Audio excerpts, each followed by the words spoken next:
নমস্কাৰ ছাৰ বাইদেউসকল। অসমৰ লগতে সমগ্ৰ ভাৰতৰ চৰকাৰী কৰ্মচাৰী আৰু পেঞ্চনাৰসকলে বহু অপেক্ষাৰে বাট চাই আছিল যে 2026 বৰ্ষৰ জানুৱাৰী মাহৰ পৰাই কৰ্মচাৰী আৰু পেঞ্চনাৰসকলে সংশোধিত দৰমহাৰ গাঁথনিৰে অৰ্থাৎ অষ্টম দৰমহা আয়োগৰ পৰামৰ্শ অনুযায়ী দৰমহা আৰু পেঞ্চন লাভ কৰিব। কিন্তু কৰ্মচাৰী আৰু পেঞ্চনাৰসকলৰ এই আশাত চেঁচা পানী ঢালিছে কেন্দ্ৰীয় চৰকাৰে। হয় ছাৰ বাইদেউসকল, এই পেপাৰখনতে আজিৰ এই গুৰুত্বপূৰ্ণ খবৰটো প্ৰকাশ পাইছে। প্ৰথমতে চাব, কেন্দ্ৰীয় চৰকাৰৰ নতুন দৰমহা আয়োগ প্ৰতিবেদন কাৰ্যকৰী কৰোঁতে পলম হ'ব। কেন্দ্ৰীয় চৰকাৰৰ কৰ্মচাৰীসকলে নতুন দৰমহা আয়োগৰ প্ৰতিবেদন অনুসৰি দৰমহা লাভ কৰিবলৈ অধিক সময় অপেক্ষা কৰিব লাগিব, কিয়নো দৰমহা আয়োগৰ প্ৰতিবেদন কাৰ্যকৰী কৰাত পলম হোৱাৰ সম্ভাৱনা আছে।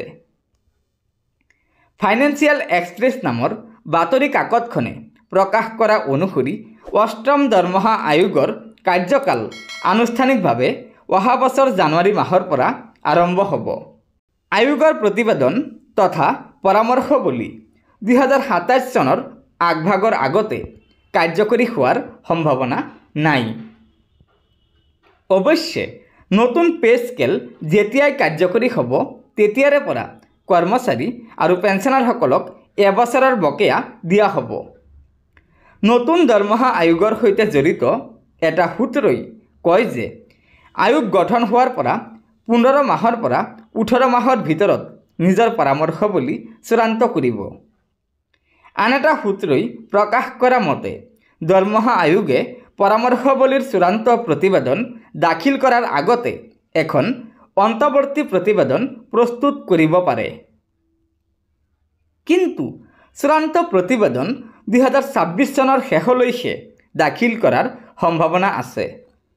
আনহাতে চূড়ান্ত প্ৰতিবেদন দাখিল কৰাৰ পাছত ইয়াৰ পৰ্যালোচনা আৰু কাৰ্যকৰী কৰিবলৈ চৰকাৰক সময়ৰ প্ৰয়োজন হ'ব। সেয়েহে অষ্টম দৰমহা আয়োগৰ প্ৰতিবেদন 2027 বৰ্ষৰ আৰম্ভণিতে কাৰ্যকৰী হ'ব পাৰে। সূত্ৰসমূহে লগতে প্ৰকাশ কৰা অনুসৰি নতুন দৰমহা আয়োগৰ নীতি নিৰ্দেশনাত কেন্দ্ৰীয় কেবিনেটে অহা মাহত অনুমোদন জনাব পাৰে। চৰকাৰৰ দৰমহা আয়োগ গঠনৰ প্ৰক্ৰিয়া চূড়ান্ত পৰ্যায়ত আছে আৰু কেবিনেটে অনুমোদন জনোৱাৰ পাছত এই সম্পৰ্কত অধিসূচনা জাৰি কৰিব পাৰে। গতিকে ছাৰ বাইদেউসকল, এয়াই আছিল চৰকাৰী কৰ্মচাৰীসকলৰ বাবে আজিৰ গুৰুত্বপূৰ্ণ খবৰ। হয় ছাৰ বাইদেউসকল, কৰ্মচাৰী আৰু পেঞ্চনাৰসকলে বহু অপেক্ষাৰে বাট চাই আছিল যে কেন্দ্ৰীয় চৰকাৰে 1 জানুৱাৰী 2026 পৰাই চৰকাৰী কৰ্মচাৰী আৰু পেঞ্চনাৰসকলক সংশোধিত দৰমহাৰ গাঁথনিৰে দৰমহা আৰু পেঞ্চন মোকলাই দিব। কিন্তু বাতৰি কাকতখনত প্ৰকাশ কৰা অনুযায়ী কৰ্মচাৰীসকলে 2027 বৰ্ষতহে এই সংশোধিত দৰমহাৰ সুবিধা লাভ কৰিব, অৰ্থাৎ অষ্টম দৰমহা আয়োগৰ লাভালাভ লাভ কৰিব।